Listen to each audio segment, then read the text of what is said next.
Louvado seja o nosso Senhor Jesus Cristo, para sempre seja louvado. Em nome do Pai, do Filho e do Espírito Santo. Amém. A vossa proteção recorremos, Santa Mãe de Deus, não desprezeis as nossas súplicas em nossas necessidades, mas livrai-nos sempre de todos os perigos, ó Virgem gloriosa e bendita. Seja bem-vindo, seja bem-vinda, então, à aula 20, que hoje o nosso tema, nesse momento, nós iremos mergulhar aí sobre a aridez espiritual. Então, é muito importante, dentro desse processo de batalha espiritual, nós entendermos, né, o tempo que às vezes nós nos encontramos de aridez espiritual. E é isso que nós vamos entender um pouquinho, que é como se aquele sentimento de que a gente ora, mas não percebe Deus, parece que Deus esqueceu da gente, é como se as coisas perdessem o sentido, né? Diferente da noite escura da alma, que os santos que vivem isso de uma forma muito intensa, então, mas nós somos atingidos também por essa aridez espiritual, né? Então, no fim, nós temos de chegar à conclusão de que o que importa é ter amado. Independente se a gente sente a presença de Deus ou não, nós precisamos caminhar com Ele. E só o amor vai ser capaz de dar sentido de uma forma plena e perfeita a todas as coisas, né? Então, quem vai dizer isso é São João da Cruz. Então, a forma mais simples de entender esse período da noite escura ou da aridez espiritual, para quem quer aprofundar mais, tem os escritos de São João da Cruz, né? Que ele vai dizer muito sobre isso. Então, é entender o que é a noite escura, né, da alma, é olhar para quando Jesus se retira para o deserto. Aquele momento onde Jesus, depois do batismo dele, que o Espírito Santo, a palavra diz que o Espírito Santo conduz ele ao deserto para ali ficar 40 dias e ser tentado pelo demônio, é esse tempo de esvaziamento de si mesmo, né? A kenosis, esse momento onde a nossa alma ela procura a conhecer mais a Deus nesse silêncio, nessa solidão, que é muito necessário. Então, a primeira forma de entender é isso. Nós passamos pelo mesmo caminho que Jesus passa, talvez não da forma tão intensa quanto ele, mas nós passaremos os caminhos que ele passou, né?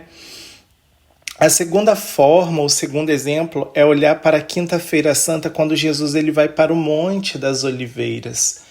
Então, Jesus ele se retira para orar para o Pai. E a terceira é que no alto da cruz ele grita: meu Deus, por que me abandonaste? Ali naquele momento que ele faz a oração do Salmo 21, né? Então a aridez na qual a alma parece estar num deserto, ela se caracteriza por uma espécie de falta de apetite espiritual. Nessa fase, estar com Deus, sobretudo a oração, parece tornar-se um fardo. Às vezes a gente tem momentos de oração que parece que rezar é cansativo, que rezar é pesado, de que buscar as coisas de Deus é um determinado fardo.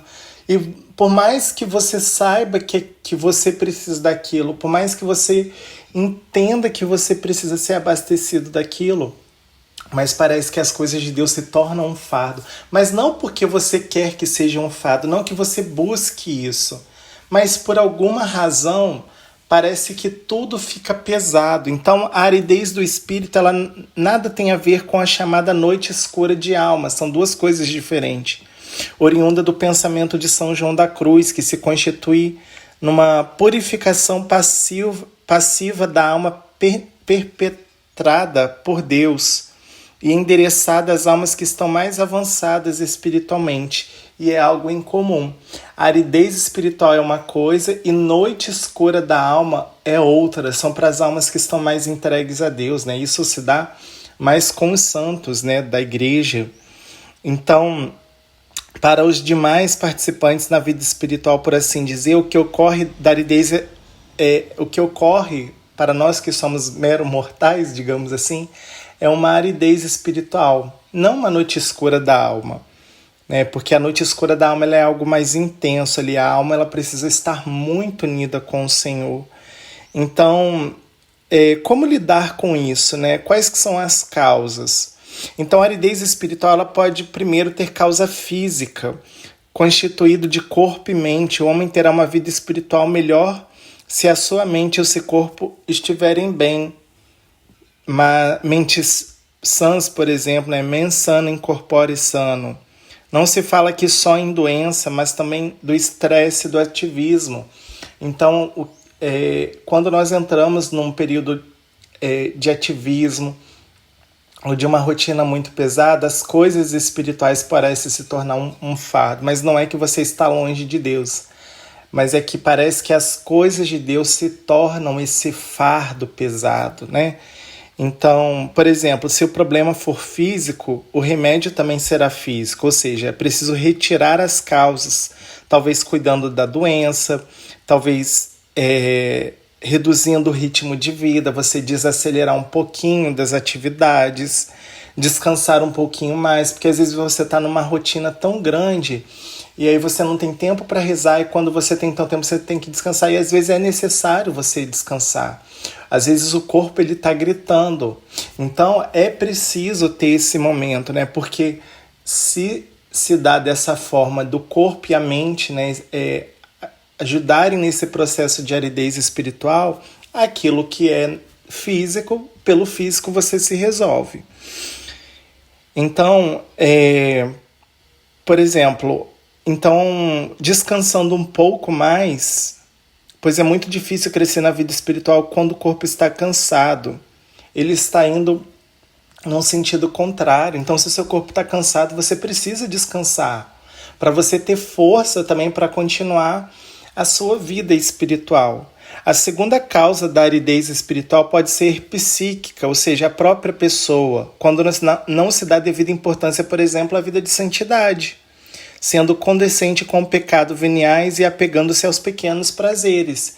Então, quando você ainda tem a parte física, mas o psíquico, e você busca ali incessantemente o pecado, enfim, você mergulha o pecado e não faz questão de lutar, eu estou desanimado, mas você não reza, você não está buscando a Deus, você não está jejuando, você não está mortificando a carne, você já não reza mais, você só deixa para ir na missa no domingo, você acha que rezar o terço é algo monótono, e enfim, por aí vai. Então, quando você não alimenta a sua vida de oração, você pode entrar, porque o corpo ele pede, gente, o corpo ele pede aquilo que é cômodo, aquilo que é prazeroso. Então, a oração ela exige esforço mental, intelectual. A oração ela exige a oração ela exige esse esforço físico. Por isso que se o físico não está bem, o espiritual também não vai estar, porque aí você vai descansar o seu corpo ali, a sua alma, ao mesmo tempo que precisa de Deus. Aí, às vezes a gente entra naquela assim, não, mas o meu trabalho também pode ser algo santificante.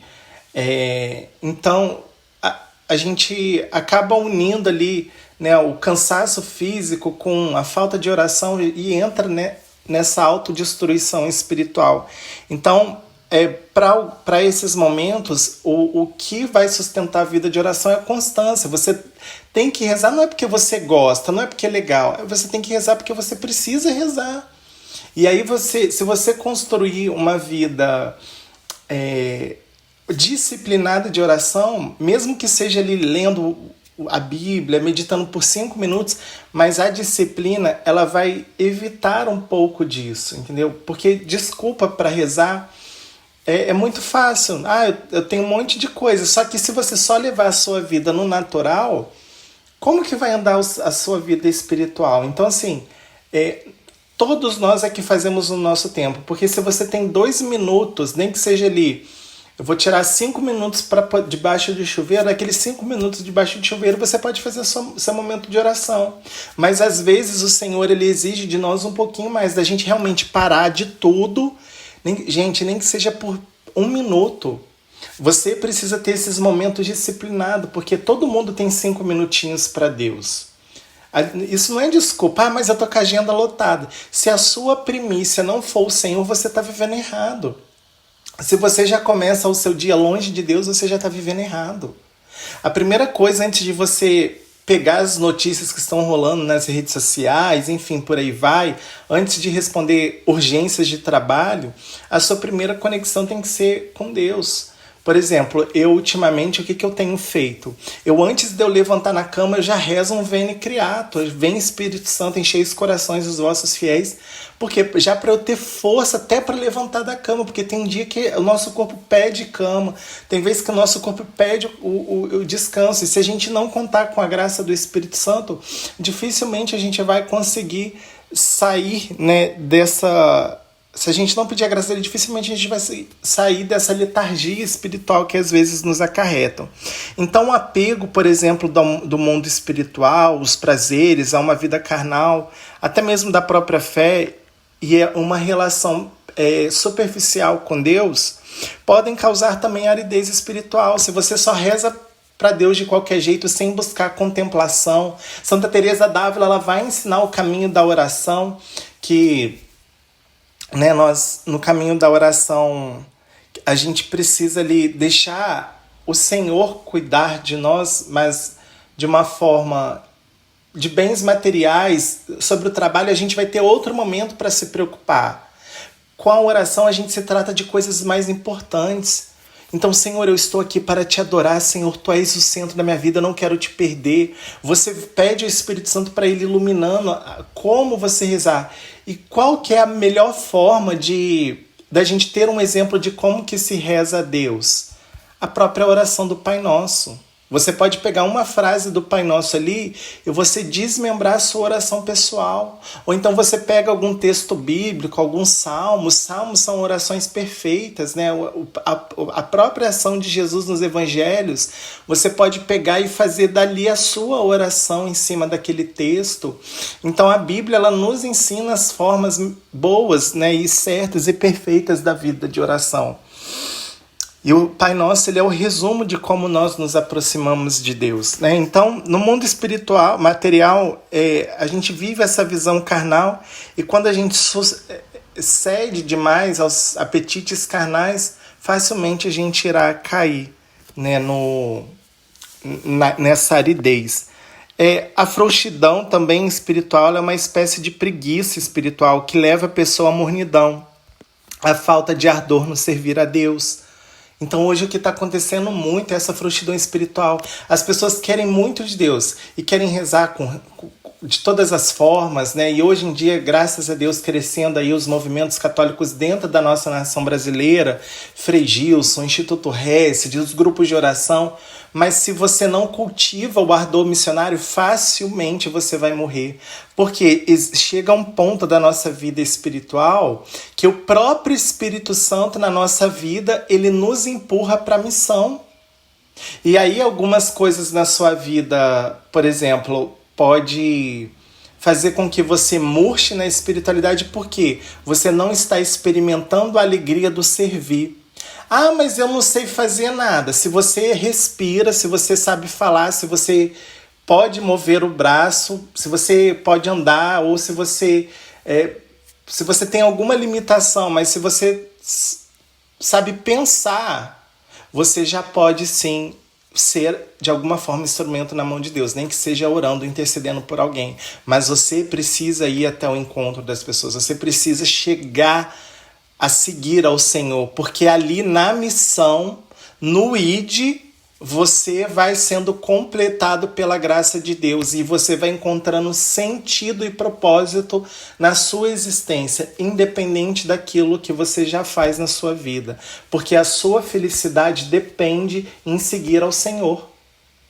Ah, eu quero ser feliz no meu casamento, eu quero ser feliz na minha casa, eu quero ser feliz na minha profissão, mas se tudo isso não estiver no centro de Jesus Cristo, se isso tudo não for centralizado na pessoa de Cristo, você vai continuar com um buraco no peito. Então, essa frouxidão, essa letargia de não querer servir, de não querer ir avante. Ah, mas eu não sei fazer nada. Gente, se você sabe carimbar um papel, cortar um papel você pode ajudar na igreja. Se você sabe digitar alguma coisa no computador, você pode prestar serviço para a igreja, para a evangelização, seja aonde o Senhor, né, te inspirar, porque existem muitas formas de servir a Deus.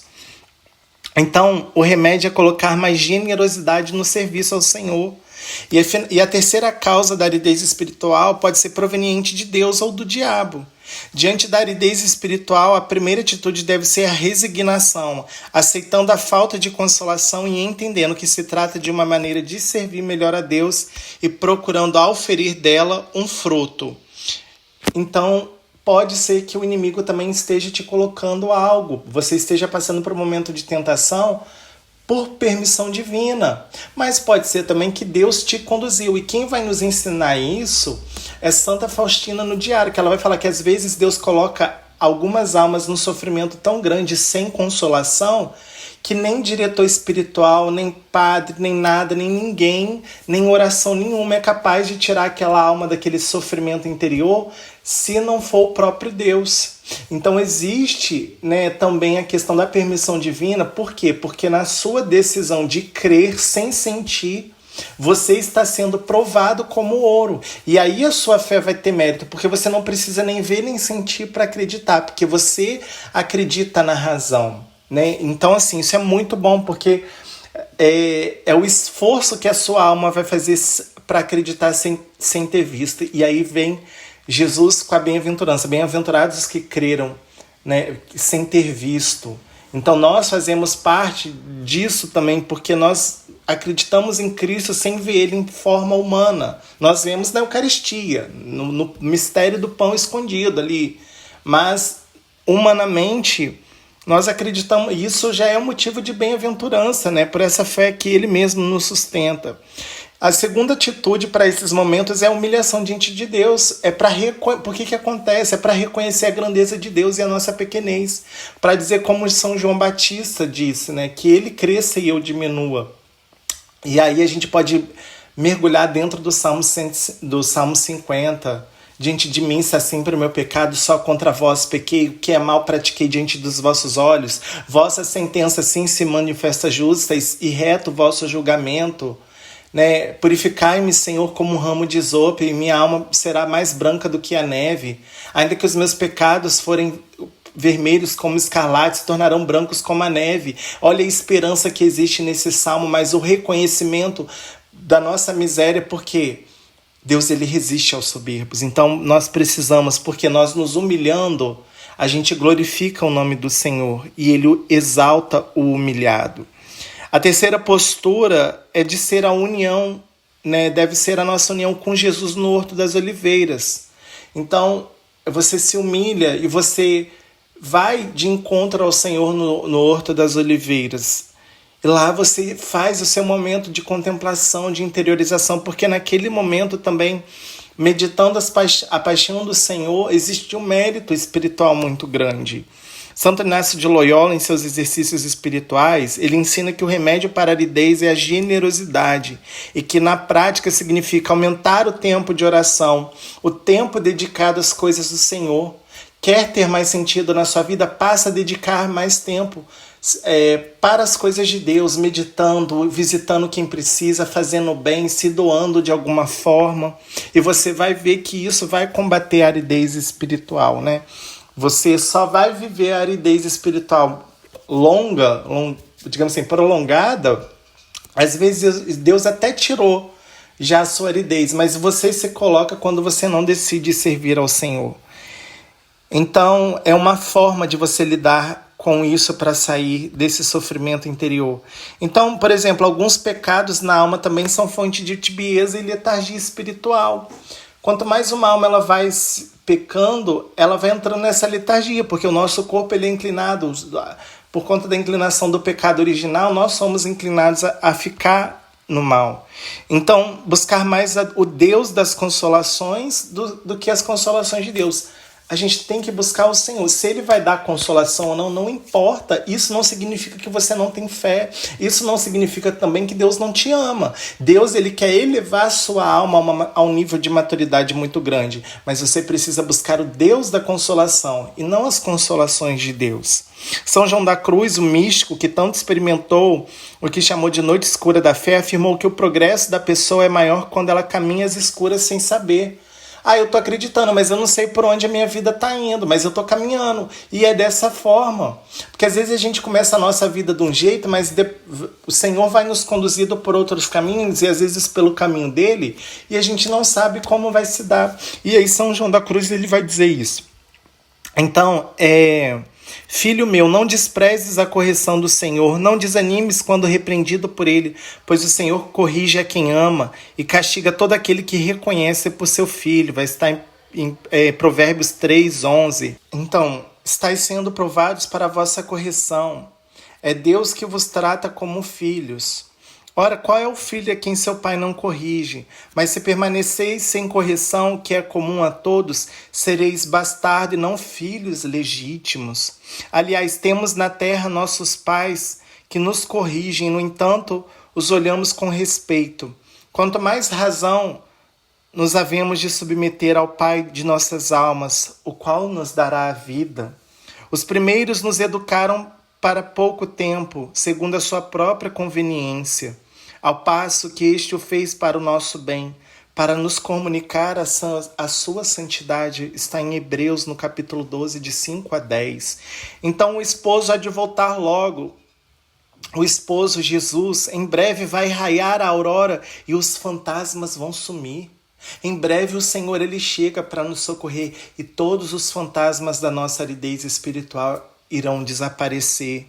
O segundo santo doutor, Jesus Cristo, que chama a alma a caminhar com ele no deserto, mesmo queimando os pés e sendo queimado pelo sol para se santificar. Olha a realidade disso.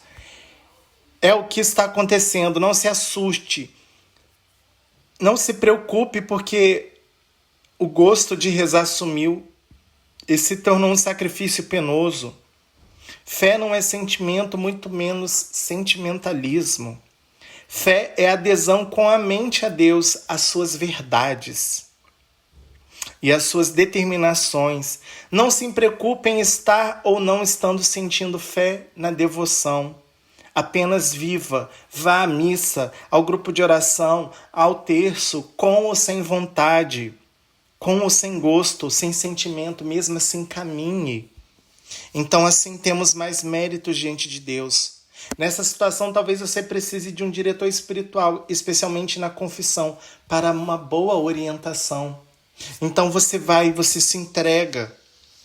É isso, o Senhor, ele vem ao nosso socorro, mas a aridez espiritual, ela não pode fazer você parar, porque se você para no caminho, você cedeu. Você está dando razão ao fracasso espiritual, a essa letargia. E aí a gente entra nessa questão da mornidão espiritual, e a gente sabe que a palavra de Deus diz, ou quente ou frio, morno, eu vou vomitar-te.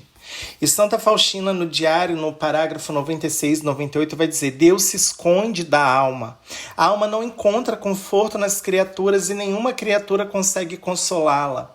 A alma deseja Deus, mas vê a própria miséria. Cai em inquietações maiores e Satanás começa então a sua trama. A fé fica exposta ao fogo, a luta é feroz. A alma faz esforço, persevera pelo ato da vontade junto de Deus. A esperança e o amor são provados. A fé fica exposta ao fogo. A alma sofre as tentações da descrença quanto às verdades reveladas. Já aconteceu isso com você? De duvidar de algumas verdades da fé, de algum documento, se realmente Jesus está na Eucaristia ou não? Isso faz parte da sua aridez espiritual. Então, a insinceridade diante do confessor, às vezes que você não é sincero diante de um confessor, você corre um grande risco de fazer uma confissão mal feita. Então você precisa ser 100% sincero, rasgar a sua alma para você realmente obter o perdão dos pecados. Então a alma tenta agarrar a Deus, mas sente-se rejeitada por Ele. O que ela está dizendo aqui é como se a gente se tornasse objeto de horror a Deus. Às vezes a gente parece que a gente está provocando a ira de Deus. Pode ser que seja um sinal dessa aridez espiritual. E o que fazer? Calma. Primeira coisa, calma e continua caminhando. Então a obediência, ela é a fonte de libertação. Então que tipo de obediência é essa? Obediência à Sagrada Escritura. Você precisa obedecer o que está na lei de Deus, você precisa obedecer o que a igreja ensina, você precisa obedecer o seu diretor espiritual, as leis, divinas, enfim, as leis naturais, mas você precisa obedecer. Por quê? Porque a obediência ela te tira dessa letargia. Não há nada de pequeno na vida espiritual, vai dizer Santa Faustina. O confessor, ele é o médico da alma. Deus exige de nós a pureza. O pecado depende do grau de consciência e das luzes da alma. O mesmo se diga também das imperfeições. No entanto, a paciência e a afabilidade do confessor abrem um caminho que conduz aos mais profundos recônditos da alma. Evitemos acrescentar sofrimento aos outros, porque isso não agrada ao Senhor. Lembre muito bem disso, evite acrescentar sofrimento no outro, porque não agrada a Deus. Quando você está vendo, por exemplo, uma pessoa sofrendo, você pode ajudar aquela pessoa e você nega em rejeitá-la, ninguém está vendo o que você está fazendo, mas Deus que conhece o seu coração, Ele olha e vê a maldade do coração de não ter ido ajudar. Por exemplo, uma pessoa está cheia de bolsa, caiu um objeto no chão. Aí você olhou e você pode pegar e a pessoa não consegue se inclinar para pegar e você não pega. Estou dando um exemplo simples, um exemplo assim quase que banal. Isso não agrada ao Senhor, porque se você pode, você é feito para aliviar o sofrimento do outro. Você nasceu para fazer o bem e o bem ele nunca faz mal. Então Deus não se comunica à alma, por exemplo, tagarela. Então uma alma que não permite, porque o que é oração? É um diálogo. Nós falamos a Deus, mas Deus também fala ao nosso. De que maneira Deus fala? Jean, mas eu não sinto Deus falando comigo. Ora, como não? Deus está falando na Sagrada Escritura, quando o Papa fala alguma coisa, quando os documentos da igreja surgem, nas homilias dos padres, enfim, nas músicas, no irmão que está do lado, numa mensagem que chega. Deus fala conosco o tempo todo, mas é preciso parar para ouvir o Senhor que fala. Então, para ouvir a Deus é preciso silêncio da alma e permanecer em silêncio. Mas não um silêncio sombrio, mas com um silêncio de escuta do servo que se coloca aos pés do Mestre. Santa Faustina viu muitas almas do inferno por não terem observado o silêncio. E Deus derrama série de graças após essas provas. Então, a aridez espiritual, ela tem o seu mérito quando é passado com humildade, obediência, escuta de Deus, silêncio e fé. Então, com essas orientações, se você acredita no seu coração que independente do que você está sentindo ou não, mas que Deus existe, que a sua vida depende, a sua salvação depende da sua fé e da graça de Deus que foi dada por nós na cruz, mas é importante entender que a gente precisa tomar posse dessa graça. Então, aí você recebe o mérito. Mas também a aridez espiritual não é para fazer você aí espalhando, mas eu não estou sentindo Deus, eu rezo e nada está acontecendo. A aridez espiritual não é para você murmurar. Você não tem que murmurar quando você estiver passando por um momento de provação na sua fé, porque naquele momento Deus quer forjar a sua alma. Ele quer forjar como o ouro, como o ferro, como a prata, para poder te elevar a um grau maior de felicidade na sua decisão de buscar a Deus, mesmo não sentindo nada, mesmo ficando cego, mesmo ficando com a visão turva diante do caminho dessa vida nesse vale de lágrimas. Mas se você acreditar, mas se você perseverar, guardar a fé, combater o bom combate da fé, o que vai te esperar no final de tudo é a coroa da eterna glória. Então, aridez espiritual não é um convite para a indolência. Aridez espiritual não é um convite para letargia. A aridez espiritual não é um convite para a preguiça espiritual. ao contrário, é o momento da onde você precisa redobrar a sua força, a sua vida de oração, o seu amor a Deus, mesmo não sentindo nada, porque a sua fé não depende, não pode ser buscar as consolações de Deus. Se Deus vai consolar ou não, isso cabe com Ele. Você precisa buscar porque você nasceu para Ele. Você precisa buscar independente do que você está sentindo ou não. Isso é transcender na fé. E é essa plenitude que nós precisamos buscar. Porque só porque Jesus morreu na cruz e a gente não tem direito de passar por aridez espiritual? Claro que não. Se Jesus passou, nós passaremos. Nem Nossa Senhora foi poupada do deserto, do sofrimento, da noite escura, do frio escuro, para poder proteger Jesus, para que os soldados romanos não pegassem o menino Jesus e fossem decapitados. Por exemplo, porque Maria precisou fugir com Jesus, nós conhecemos essa história. E se você não conhece, você precisa ir lá na Bíblia pegar e ler.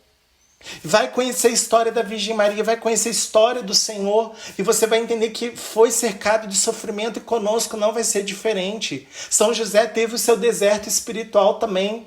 Ele rejeitou Maria no segredo, mas ele amou, depois decidiu e ele protegeu. Se São José também não tivesse protegido Jesus e a Virgem Maria, poderia ter tido um risco da salvação não ter acontecido, porque depois Deus não ia enviar outro Messias para nos salvar, porque Ele mesmo se fez carne por nós, se fez homem para nos resgatar. Então, olha quantas vidas o Senhor envolveu para que fôssemos salvos, mas nenhum deles diante das incertezas de caminhar escuro. Como que vai ser? Nossa Senhora só fez uma pergunta: como se dará isso? O Espírito Santo virá sobre ti, vos dará a sombra do Altíssimo, te encobrirá com sua sombra e vos dará força. A sombra do Altíssimo diante das incertezas vem sobre nós para nos empurrar, mas não é um convite para a letargia. Então, se você está atravessando esse momento de aridez que parece que você reza, Deus não te escuta, permanece, redobra, porque num dado momento o Senhor irá te visitar e Ele vai tirar os fantasmas que nos assombram, principalmente esses da aridez espiritual. Que o Senhor possa, nesse momento, conceder para você a graça da compreensão, de entender que só diante dEle nós tudo podemos. Só diante dele nós seremos capazes de alcançar voos espirituais, porque da nossa perseverança depende a nossa felicidade perpétua. Glória ao Pai, ao Filho e ao Espírito Santo, como era no princípio, agora e sempre. Amém. Deus abençoe e até a próxima aula.